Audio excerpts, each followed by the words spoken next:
नमस्कार, मेरा नाम सुदीप मुखर्जी है और एमवीसी सीखने के वीडियो सीरीज में ये तीसरा पार्ट है। इसमें हम लोग वैलिडेशन के बारे में पढ़ेंगे। वैलिडेशन का मतलब होता है जब यूज़र डेटा एंट्री कर रहा है तो आप ये चेक करें कि यूज़र ने जो डेटा एंटर किया है वो आपके रूल्स के हिसाब से सही है कि गलत है। अगर यूज़र ने डेटा गलत डाला है तो आप वो फॉर्म सबमिट ना होने दें। एग्जाम्पल के तौर पे अगर आप चाहें तो कोई डेटा कंपलसरी कर सकते हैं। मतलब ये हुआ कि वो डेटा यूज़र ब्लैंक नहीं छोड़ सकता है। पिछली बार हमने देखा था कि किस तरह से मॉडल का डेटा हम व्यू से कंट्रोलर को भेज सकते हैं या वाइस वर्सा। आज हम देखेंगे कि कैसे उस मॉडल को हम लोग वैलिडेट कर सकते हैं। तो चलिए शुरू करते हैं। जैसा कि देख रहे हैं आप कि ये वही प्रोजेक्ट है जो हम लोग पिछले लेक्चर में फॉलो कर रहे थे। अब हम लोग देखेंगे कि इसमें हम लोग वैलिडेशन कैसे इंट्रोड्यूस कर सकते हैं। सबसे पहले हम लोग अपनी क्लास पे चलते हैं जिसका नाम था मेंबर्स। वैलिडेशन यूज करने के लिए जिसको मॉडल के ऊपर हम अप्लाई करेंगे, हमें एक नेम स्पेस ऐड करना पड़ेगा। उसका नाम है system dot component model dot data annotation. इसको ऐड करके आपको सारे डेटा एनोटेशंस मिल जाएंगे। सबसे पहले हम लोग चलते हैं मेंबर आईडी पे। मेंबर आईडी हमने इंटीजर माना है और हम ये मान के चलते हैं कि हम मेंबर आईडी ब्लैंक भी रख सकते हैं। वैसे ये एजम्पशन गलत होगा, लेकिन अगर हमें कोई भी मॉडल का प्रॉपर्टी ब्लैंक रखना है यानी नल रखना है तो हम उसके आगे क्वेश्चन मार्क का साइन लगा देते हैं। C# में डेटा टाइप के आगे अगर क्वेश्चन मार्क लगा रहता है तो उसको वो नल वैल्यू एक्सेप्ट करने देता है। अगर आप चाहते हैं कि मेंबर आईडी कंपलसरी हो, मतलब मेंबर आईडी आपको एंटर करना ही है, तो आप इसके ऊपर डेटा एनोटेशन डाल दीजिए रिक्वायर्ड के अंदर आपको एक ऑप्शन मिलेगा एरर मैसेज का। हमने एरर मैसेज डाल दिया कि मेंबर आईडी इज कंपलसरी। अगर कोई बंदा मेंबर आईडी ब्लैंक रखता है तो उसको ये एरर शो हो जाएगी कि भाई मेंबर आईडी इज कंपलसरी। ठीक ऐसे ही मैं सब पे डाल दे रहा हूं रिक्वायर्ड वैलिडेटर। तो इस पे भी हम डाल देते हैं और इस पे भी हम डाल देते हैं। मैं मैसेज चेंज कर देते हैं, जैसे member name is compulsory, member address is compulsory, valid member address is compulsory, और मेंबर एज को हम ब्लैंक रहने देते हैं और इसमें हम नल का भी वो रख देते हैं कि अगर हम चाहें तो मेंबर एज ब्लैंक रख दें और वो नल एक्सेप्ट कर ले। इस तरह से हमने अपने मॉडल पे कुछ रूल्स अप्लाई कर दिए जो रूल्स ये बताएंगे कौन सा डेटा नल रह सकता है और कौन सा डेटा कंपलसरी है। अब नेक्स्ट स्टेप पे चलते हैं अपने कंट्रोलर पे, जहां पे हम ये डेटा एक्सेप्ट कर रहे थे, जहां पे डेटा पोस्ट हो रहा था। ये आप देख रहे हैं यहाँ पे डेटा पोस्ट हो रहा है। तो यहां पे हम यूज करेंगे इफ मॉडल स्टेट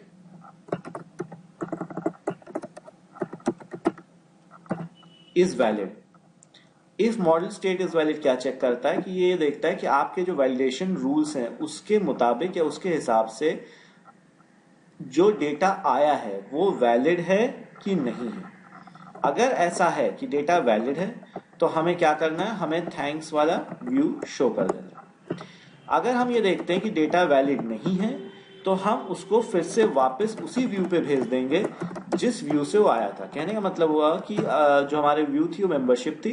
अगर हमारा डेटा वैलिड नहीं हुआ तो वो वापस उसी व्यू पे लौट जाएगा।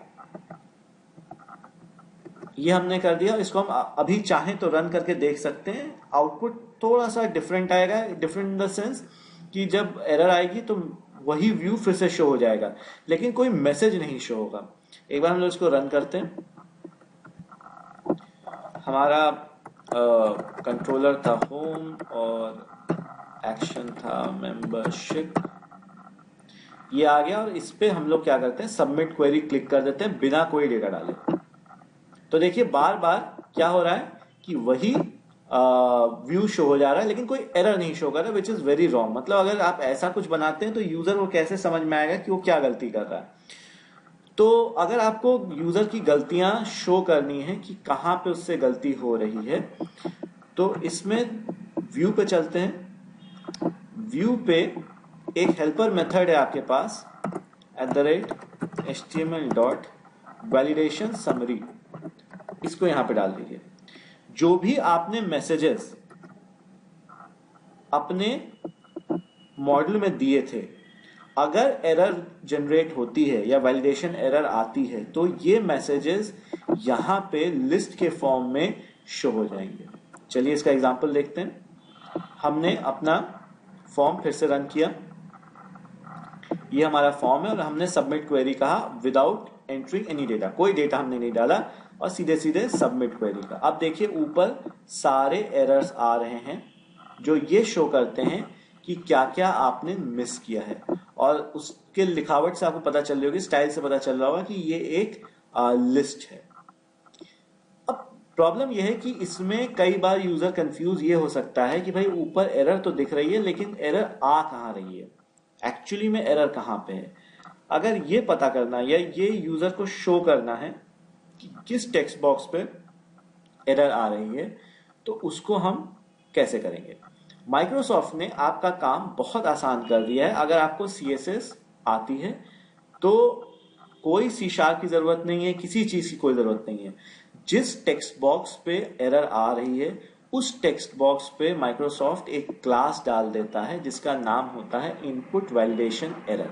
हम एक स्टाइल टैग डाल देंगे इनपुट वैलिडेशन एरर को हाईलाइट करने के लिए। कैसे?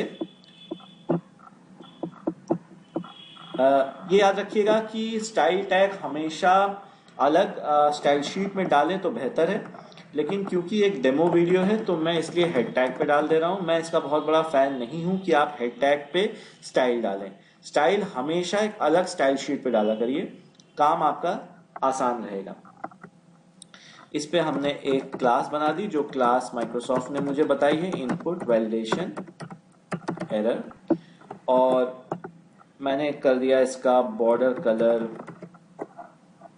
बॉर्डर 1 पिक्सल सॉलिड रेड, और बॉक्स शैडो मैंने कर दिया RGBA, कोई भी कलर, RGB कलर कोई भी ले लीजिए, अभी के लिए ऑरेंज कुछ ले लेता हूं मैं, और 5 पिक्सल का हॉरिजॉन्टल और वर्टिकल शैडो डाल दिया मैंने। अगर मैं इतना कर दूं और जानबूझ के कोई डेटा नहीं डाल रहा हूं, तो देखते हैं एरर जनरेट होती है कि नहीं। अब देखिए एरर तो जनरेट हो रही है, प्लस वो ये भी शो कर रहा है कि किस किस टेक्स्ट बॉक्स में ये एरर जनरेट हो रही है। जैसा कि आपको दिख ही रहा होगा कि ऑरेंज कलर का शैडो आ रहा है और रेड कलर का बॉर्डर आ रहा है उन टेक्स्ट बॉक्सेस पे जिन पे एरर शो हो रही है। मान लेते हैं मैं मेंबरशिप आईडी कुछ डाल देता हूं और सबमिट क्वेरी करता हूं, तो देखिए सब मेंबरशिप आईडी से एरर गायब हो गई, लेकिन मेंबर नेम और मेंबर एड्रेस में अभी भी एरर है। क्या आप सिर्फ रिक्वायर्ड फील्ड वैलिडेटर ही डाल सकते हैं? नहीं, आपके पास कई तरह के डेटा एनोटेशन हैं। जैसे हमने आपको मान लिया कि ये कहा कि जो मेंबर की एज होनी चाहिए वो 1 से 99 के बीच में ही हो सकती है, ना वो 1 से ज्यादा कम हो सकती है, ना 99 से ज्यादा हो सकती है। तो उसके लिए आपके पास एक और वैलिडेटर है। हम लोग अपने क्लास पे वापस चलते हैं और यहाँ पे हम एक और वैलिडेटर डाल सकते हैं जिसका नाम है रेंज। रेंज में 3 चीजें वो लेता है, मिनिमम, मैक्सिमम और एरर मैसेज। तो हमने कहा मिनिमम हो गया 1, मैक्सिमम हो गया 99 और एरर मैसेज हो गया sorry the data is not within specified range. ये हमने इसमें एरर मैसेज डाल दी। इसको सेव करिए, इसको कंपाइल कर लीजिए एक बार, और यहां से हम लोग अब जाएंगे अपने आउटपुट पे। ये हमारा आउटपुट था। अब हमारे मेंबर एज पे भी क्या लग गया है, रेंज वैलिडेटर लग गया है। तो अगर मैं इसको फिर से रन करूं और सबमिट क्वेरी करता हूँ तो आप देख ही रहे हैं कि ये एरर तो रेज हो ही रहे हैं। अब मेंबर एज में मैं जानबूझ के 123 डाल देता हूँ और फिर सबमिट क्वेरी करता हूँ। देखिए फिर से एक एरर रेज हुई। अब की बार वो लिख रहा है sorry the data is not with in a specified range. कहने का मतलब ये हुआ कि आपने जो डेटा डाला है वो 1 से 99 के बीच में नहीं है। मान लेते मैं 99 डाल देता हूँ और सबमिट क्वेरी करता हूँ तो देखिए एरर गायब हो गई। तो इस तरह से आप रेंज का भी कर सकते हैं।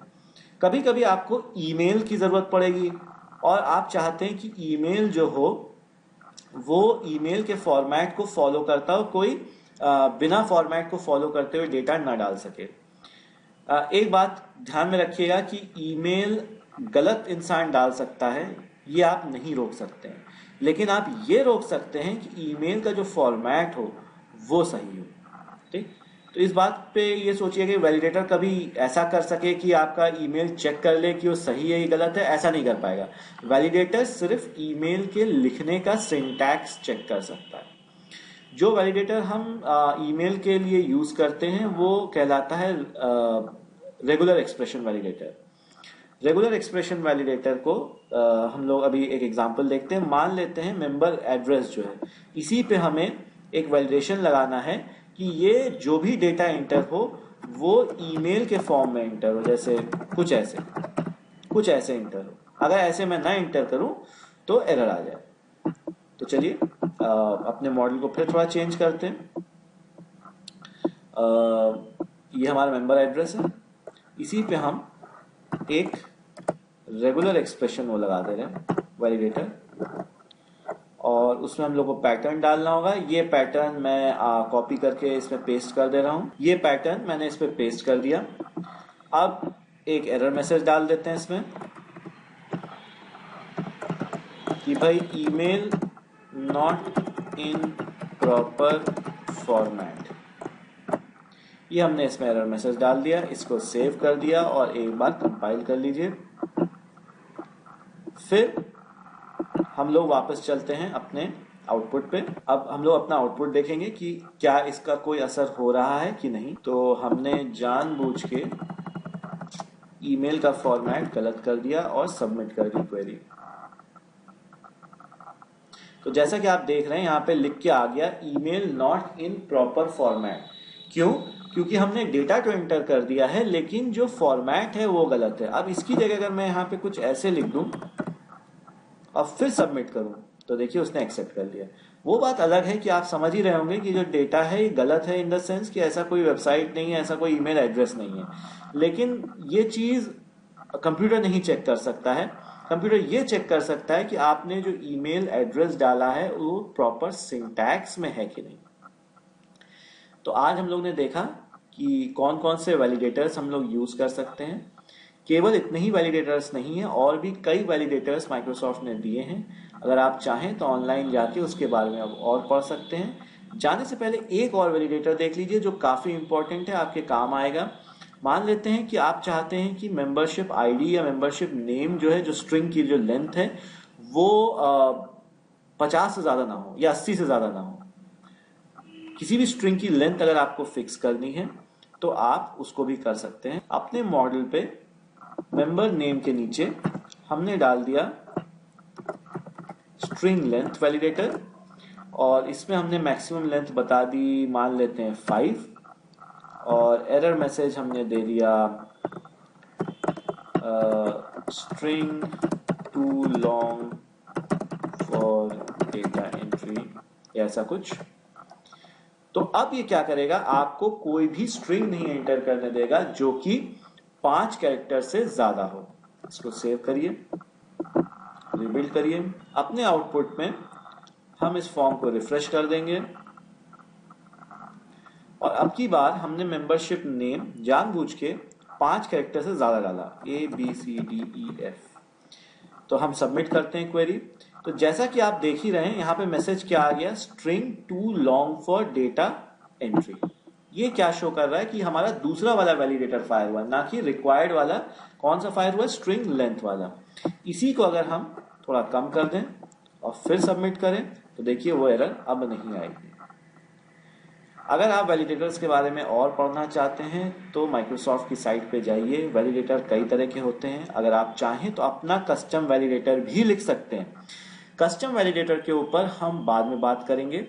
हो सकता है अगले वीडियो में या उसके बाद किसी एक वीडियो में हम लोग अपना वैलिडेटर खुद क्रिएट करेंगे। आशा करता हूँ ये बात आपके समझ में आ गई कि वैलिडेटर कैसे यूज करते हैं। अगर आपको कोई भी प्रश्न पूछना हो तो कृपया आप मेरे YouTube चैनल पे या मेरे Facebook पर आप कमेंट छोड़ सकते हैं। वीडियो देखने के लिए धन्यवाद। अगले वीडियो में फिर मुलाकात होगी।